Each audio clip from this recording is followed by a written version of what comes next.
Hunter Valley Weekend is a 44-page tabloid featuring a news magazine section plus 2 lift-outs. It'll be printed at the Maitland Mercury and supersedes the Mercury Saturday edition. According to managing editor Andrew Minahan, small hunter towns like Muswellbrook and Gloucester don't have a weekend paper they can call their own. We need to merge with another paper when we did some research which found out that readers in the Hunter Valley were craving their own weekend paper. We want to provide a product that relates to their town and to their weekend lifestyle. So in April this year, plans were put in motion to produce a paper which focuses on local news in these towns. And although the body of each edition will remain the same, where the Maitland Mercury name is featured in the banner, the name of each country town's local paper, for example Scone Advocate, will appear. As a new player on the market, Weekend represents competition to the Newcastle Herald. Newcastle Herald is a strong product, particularly in Newcastle. We own the regional papers throughout the Hunter Valley, and we're tapping in on that very strong readership we already have in that area. The first edition of the paper is due out this Saturday. There will be 20,000 copies printed for distribution throughout the Hunter Valley. Over the next few months, the company will review the paper's acceptance with the view of increasing, possibly doubling, the circulation number. Catherine Lamond, NBN News.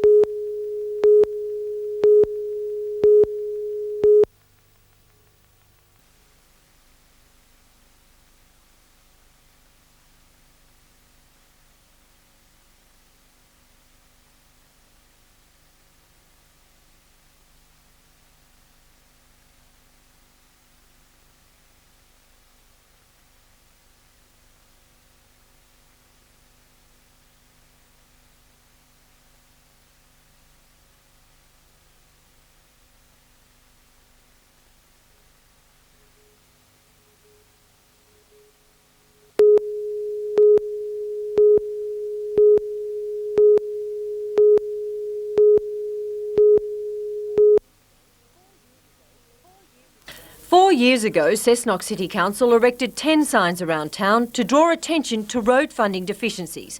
The signs proved highly controversial, and during the ensuing years, Council received around $20 million for road improvement work. Despite requests to remove the signs from the Roads and Traffic Authority, plus one just 3 weeks ago from Minister for Roads Wal Murray, Council maintained its stand. In what some may see as a political backdown, last night Council voted unanimously to remove most of the signs. No, it's not a political backdown. Those signs have been there for, as I said, 3 or 4 years. They've also lost their uniqueness now. Other councils are erecting them, so they've lost their impact, I say. Mr Fitzgibbon feels the $100,000 beautification program Council has embarked on in preparation for next month's International 6-Day Enduro presented an ideal opportunity to remove the signs. Leaving those signs there just flies in the face what Council's trying to achieve through that funding, that is, putting on its best face for the ISDE. Council still believes another $20 million is needed for further roadwork. As part of maintaining the funding drive, signs at Swamp Creek and Pelton Pinch, a section of road notorious for fatal accidents, will remain. Council also intends forming a committee to design a new road funding campaign. And Mayor Marie Callaghan says local MPs will be asked to help push Council's case.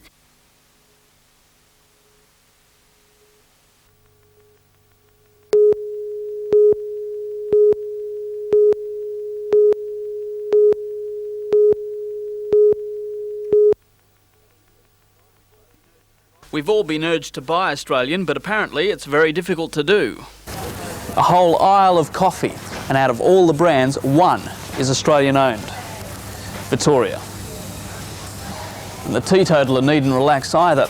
Even your Billy tea is owned by a UK company. The only Australian teas are Narada and Madura. And of course your so-called Dinky Dye Vegemite is not Dinky Dye at all. It's owned by a US company. As a matter of fact, out of all the mites, the only one that is Australian-owned is Marmite, owned of course by Sanitarium. How do I know all this? Well, it's all in here.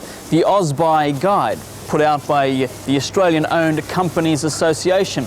It lists well over 100 products and has some very surprising statistics about how much is owned right here. but the Australian-owned Companies Association has come under fire from, of all people, the Advance Australia Foundation. Executive Director Norm Spencer says the association has a blinkered view and that if you don't have foreign investment, you're going to have foreign debt. The man behind the Ausbuy Guide, Harold Wallace, has vowed to continue his attack on what he calls the Australian sellout. Anthony Griffiths, NBN News.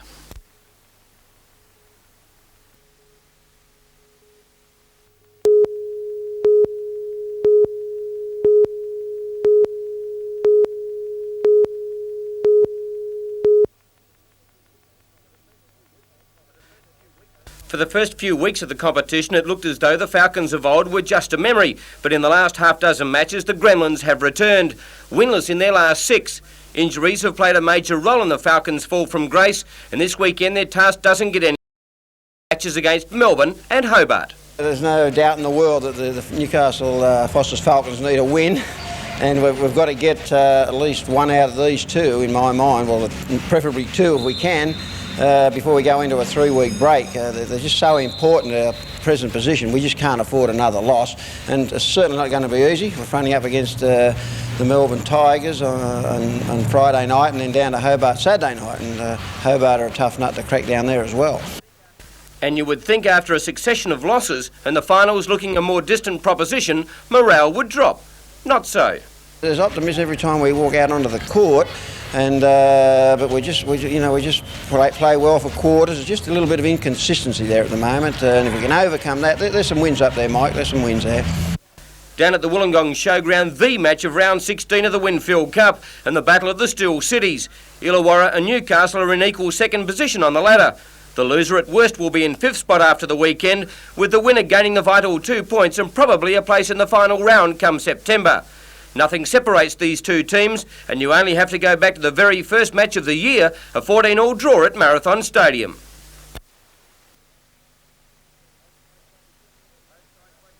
Both sides won't be giving an inch and are set for a titanic struggle.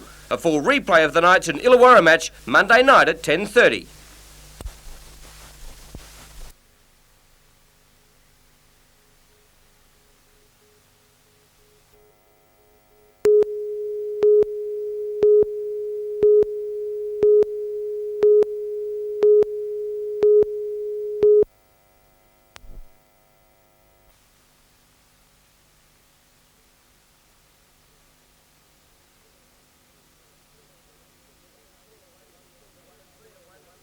Three to 1, 16 to 1 and 14 to 1, the unplaced favourite at 5-2 Moods, who did finish 4th. In Queensland at Eagle Farm it was the Tattersalls Mile.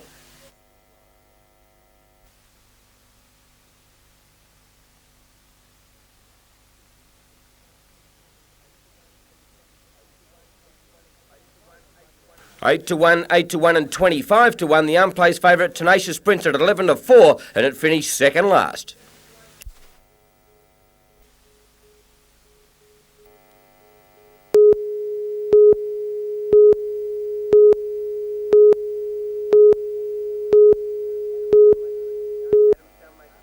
Adamstown made plenty of chances in the first half, but were denied by some super saves from Thurlow. Wes Sargent again put pressure on the visitors' defence, and it was Thurlow to the rescue once more. But just before the break and against the run of play, a freak Wollongong goal. Carter's cross crashing off the woodwork into an unlucky Shane Price, and it was 1-0. In the second half, Rosebud attacked on all occasions, and the reward came. King's Cross met by Damien Smith's header, and Alan Gilday finished the job. The youth team beat Wollongong 8-0. Weather played havoc with the third day of the NIB games, with tennis and lawn bowls copping the onslaught of Mother Nature. But it didn't deter the surfers and the wave skiers, who showed the benefit of the intense training supplied by the various sporting academies right throughout New South Wales. The finals day competition is tomorrow, with an overall winner declared. And at Tuggerah Lakes Tennis World, the rain made conditions difficult for the first day of the New South Wales Country Championships. Players from all over the state have made the journey to Tuggerah, where it is expected northern New South Wales will dominate.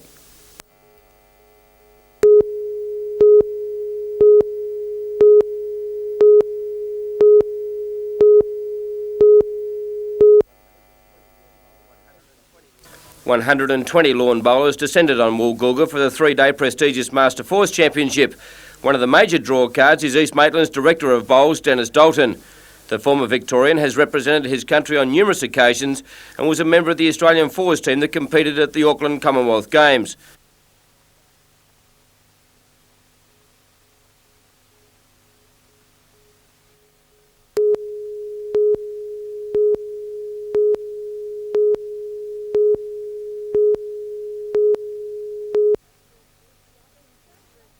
Concerned residents gathered to discuss the town's future. They're worried that when the Nemingha Bridge opens next week, Kalala will once again have trucks thundering through the town. Kalala has been left in peace for about 5 years, while O'Brien's Bridge was being built and the Nemingha Bridge upgraded. However, after the bridge opens on Friday, they believe Kalala will again be used as a Tamworth bypass. Residents also discussed the need for a second road linking Tamworth and Kalala.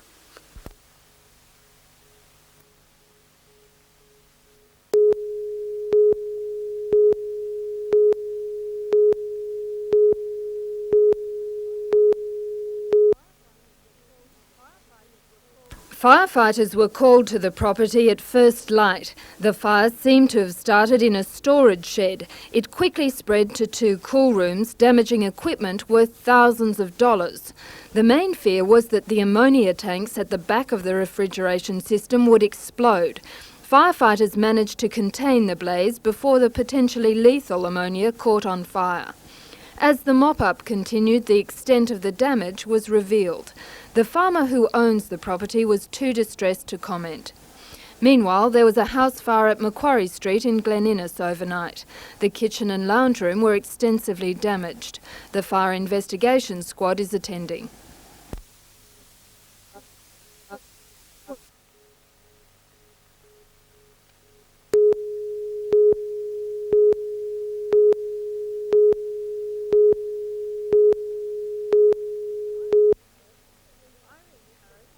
Irene Harris and 3 passengers were travelling west on Armadale Road at Deep Creek yesterday afternoon.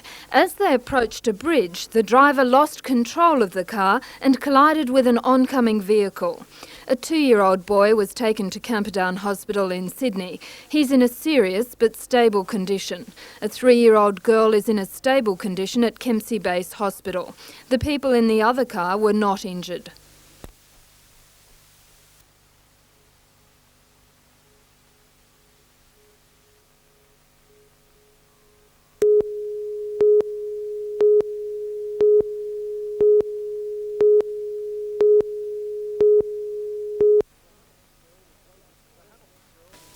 The Hamilton girl was waiting for friends in a backyard caravan on Taralba Road, Broadmeadow, at about 5:45 on Friday night.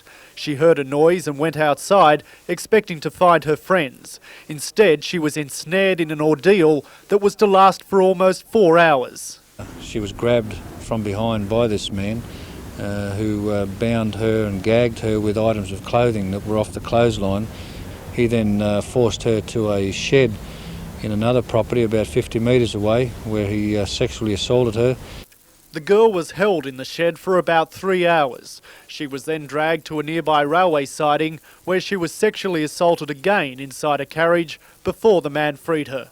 The attacker is described as being about 30 years old, 174 centimetres tall, of stocky build. He has dark wavy collar-length hair tied in a small pigtail. He has tattoos on his right shoulder and the back of his right hand, and a tattoo of a star on his right wrist. And there's a gold filling in one of his front teeth. We are concerned because of the behaviour towards this particular girl that he is capable of this sort of action again, and we're hoping that someone may have seen him or know the person from the description that we've given, and that they can contact us here at Hamilton Police.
Boolaroo parents held their second meeting last night since finding out that the local school is to be moved to Spears Point while lead tests are done on the grounds. The school is just 500 metres from the Pasminco smelter. It was an angry meeting with parents lashing out at Public Health Unit Director Dr John Stevenson.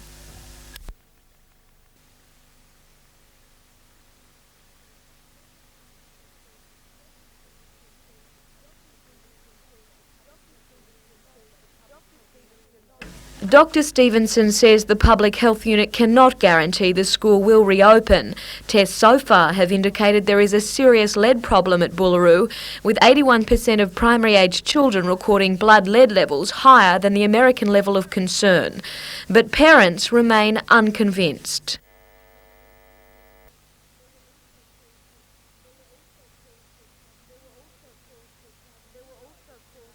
There were also calls for Pasminco to clean up its act further.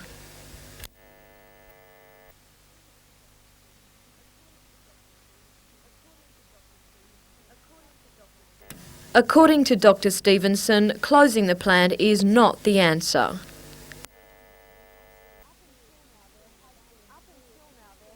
Up until now, there has been serious concern about lead contamination in Boolaroo. In fact, the Public Health Unit has been accused of not doing enough in the area. But now, with the closure of the school a possibility, a new group has emerged which is prepared to live with lead if it means saving the school. Jodie McKay, NBN News.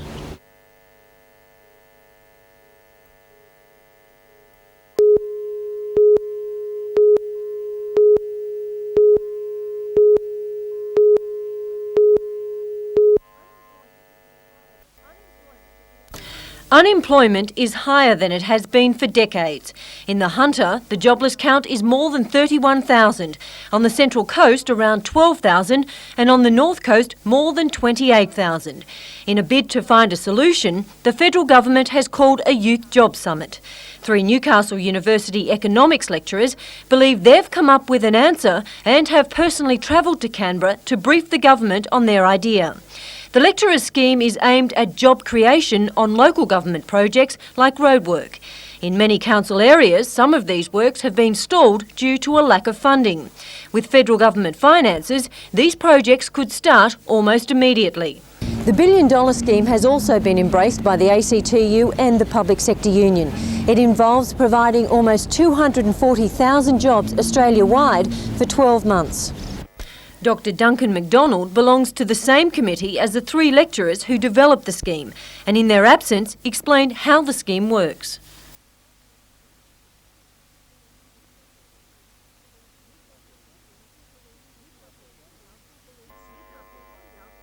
Newcastle City Council believes with federal funding the scheme is.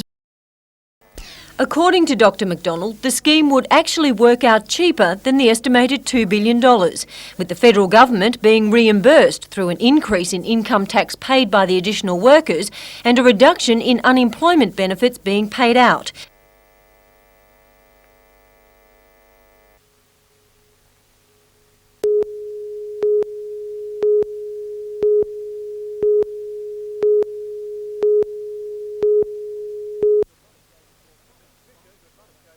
Mr Fisher could not have chosen a more prominent spot right outside the post office in Victoria Street for his Meet the People campaign in support of Mark Vaile, a 36-year-old real estate developer from Wingham.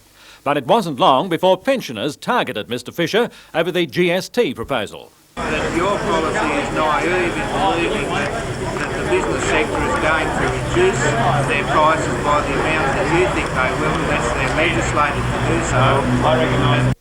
Mr Fisher countered that the Fight Back package would help everyone and the GST would lead to lower taxes overall. It is not a 15% increase on all items, and indeed we will boost age, service and widow pensions by 8%. That's almost double the cost of living increase flowing from the GST. Those pensioners also want to see the economy get back on the rails. Long-serving member for the seat of Lyne, Bruce Cowan, will retire at the next election, which must be held by March next year. Mr Fisher also said he wasn't concerned by the recent brawl between the Liberals and the Nationals over 3-cornered contests. With Bruce Cowan to retire, the seat will also be contested by Liberal and Hastings Shire Council President at Port Macquarie, John Barrett.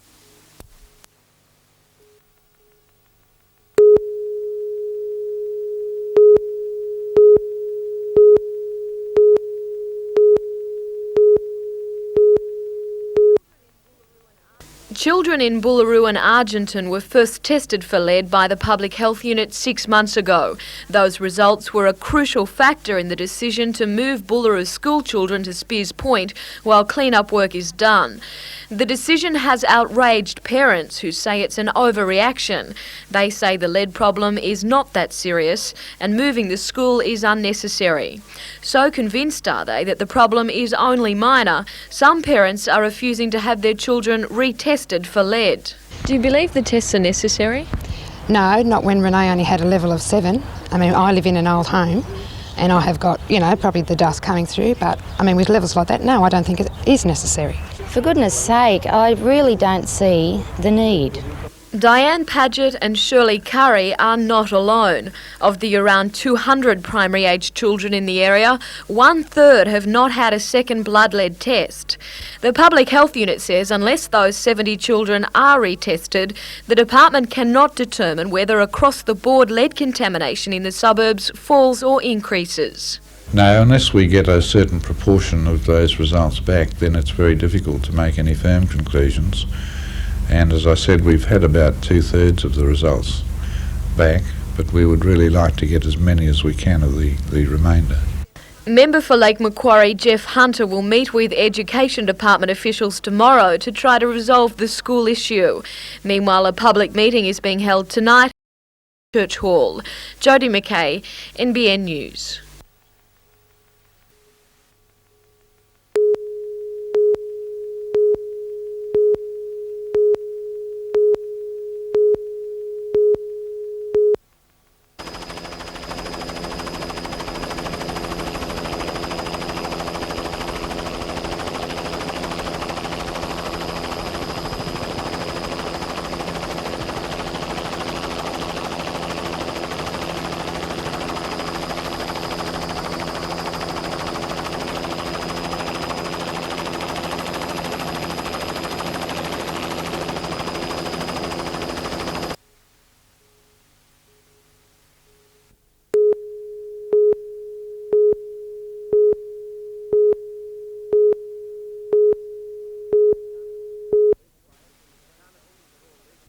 The Carnival will draw league players from as young as under 7 to 17 years in the Open Division from across the state. 150 teams have been nominated for the Carnival. They come from everywhere in northern New South Wales. There's two teams from Narellan in Sydney, Ellerslie, Lismore, Grafton, Dubbo, Walgett, most of the country centres in northern part of the state. The logistics of organising such a huge carnival are frightening. 150 teams will play 210 games on 23 fields in the city. For the spectators, some 500 dozen pies have been ordered to keep the hungry pangs at bay. Games will be 15 minutes each way and the finals will be played tomorrow afternoon. The match of the day will be the final of the Open A grade. Last year's winner, Woodlawn from Lismore, are again tipped to figure prominently. I'm going for Woodlawn and Corindai.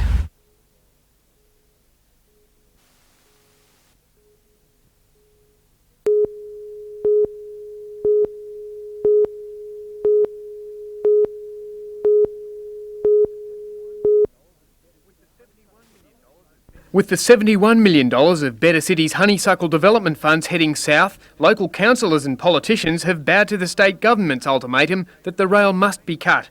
Save the Rail campaigners, however, don't feel that they've been sold out. I think that they're trying to negotiate a way that we will get this development and leave the issue of the rail to the voting public to protest if that's what they want to do.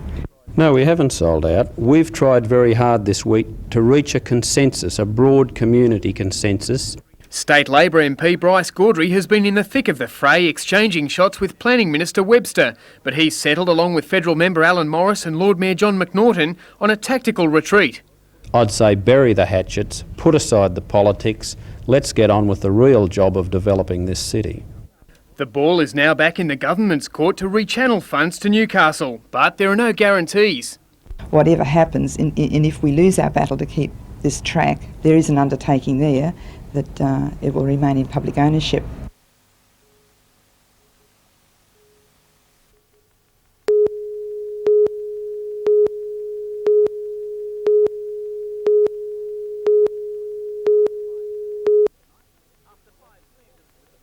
After 5 seasons with the Knights, it seems Robbie McCormack is making some waves south of the Hawkesbury.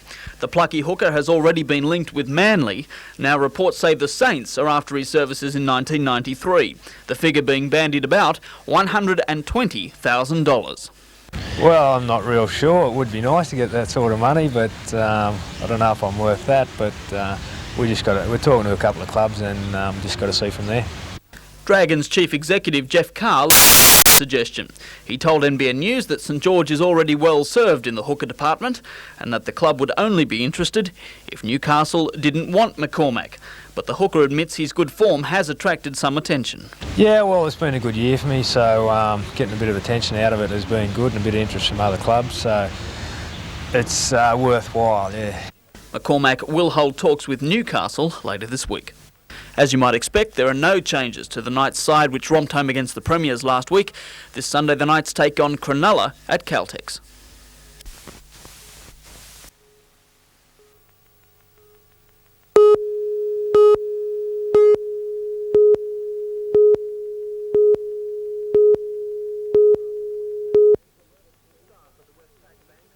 Staff at the Westpac Bank alerted police after 2 men entered the branch at about 11 o'clock this morning. One of those males produced a note to a female bank teller demanding money. An amount of money was handed over and the males left. Armed hold-up squad detectives are almost convinced that this robbery is the handiwork of the same man who robbed another bank at Hamilton in Newcastle last week. Witnesses were able to give police a detailed description of both men. One closely matched the description of the man who robbed the Commonwealth Bank in the Newcastle suburb of Hamilton last Tuesday. Police then suspected the man may have been one of 3 escapees from St Heliers prison. One of those men was recaptured, the other 2 are still at large. Police say the 2 men who robbed the Gosford Bank left in a vehicle from a rear laneway. At this stage we're looking for a 1977 Holden Statesman Sedan Brown, registration JLP 881. The first offender is in his late 20s, 180 centimetres tall, of solid build with brown short hair. He was wearing a blue and white striped jumper and blue tracksuit pants. The second man was about 25, 175 centimetres tall with light brown shoulder length hair. He was wearing a green jumper and grey tracksuit pants. Tom Hilston, NBN News.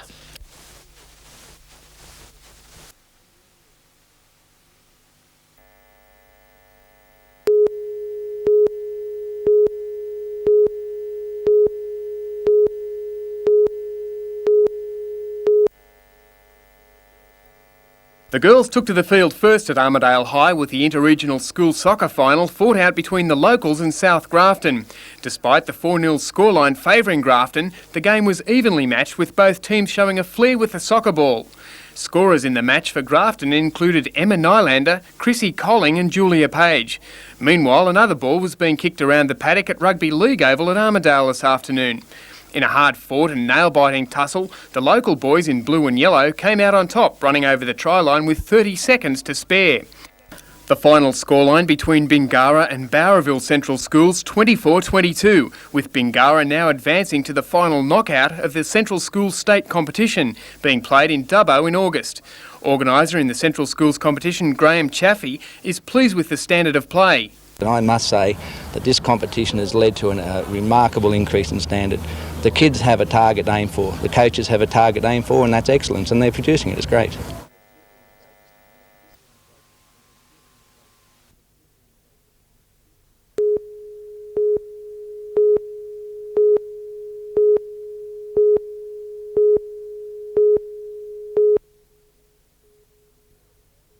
Tourism is the Central Coast's 3rd largest industry, contributing around 15% to its economy. In 1989, that represented $234 million. 2 years later, tourism spending had dropped by a third. If the Central Coast tourist industry is well, basically the Central Coast economy is well. To help the area regain its strength, Ed and a group of local business people have formed a committee to boost what they've called the scenic Central Coast. Initially, they're targeting Sydney and Newcastle, from where 90% of visitors come. Eventually, they'll advertise nationally and overseas. The campaign will be funded through contributions of between $100 and $1,000 from local business sponsors, plus Wyong and Gosford councils will pay $10,000 each. Mr Manners says the committee aims to raise $600,000 annually. With this, they'll launch a 5-year campaign, stage 1 of which is this brochure. Television ads will follow, and later package tours will be released to travel agents. Catherine Lamond, NBN News.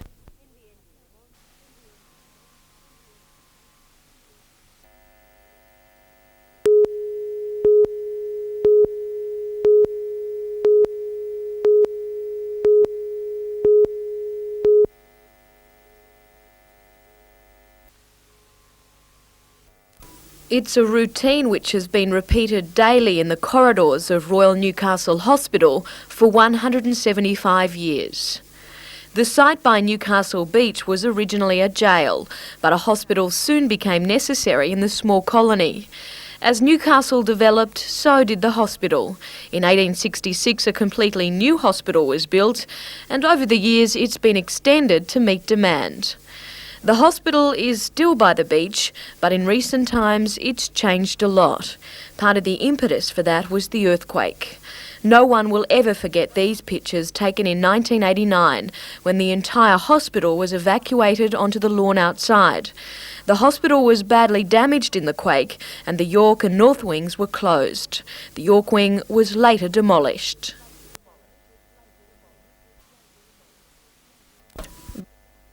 But the boarded-up North Wing still stands protected by a conservation order. Until the John Hunter was opened in 1991, Royal Newcastle was the region's main hospital, with more than 500 beds and a staff of 1,800.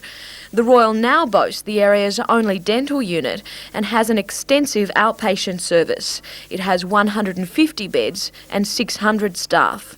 It also offers specialised services in rheumatology, rehabilitation, diabetes, orthopaedics and urology. During the last month, I've had the opportunity of seeing some of those specialised services the Royal offers. My grandmother, who lives in Gloucester, is being treated here for a serious muscle disease. Like many other patients, she undergoes physiotherapy and rehabilitation daily. The Royal is the only hospital in the region which offers that type of care. I guess the major focus for the hospital these days is in orthopaedics, rheumatology, rehabilitation, which is services to do with bone and joint disorders, and we're about to develop a hydrotherapy pool, and we hope to have some very positive announcements about that shortly, but that's our main specialty. In the last 175 years, around 1 million people have passed through the hospital. That's 23,000 patients a year. It's the oldest hospital in Australia, still standing on the same site. It remains an integral part of the Hunters health system. The Nixon wing, which is the ward block, the Caffrey wing, which is the outpatients, and the David Madison building are all required in the health service, and I've got no doubt are going to be here well into the next century providing health services.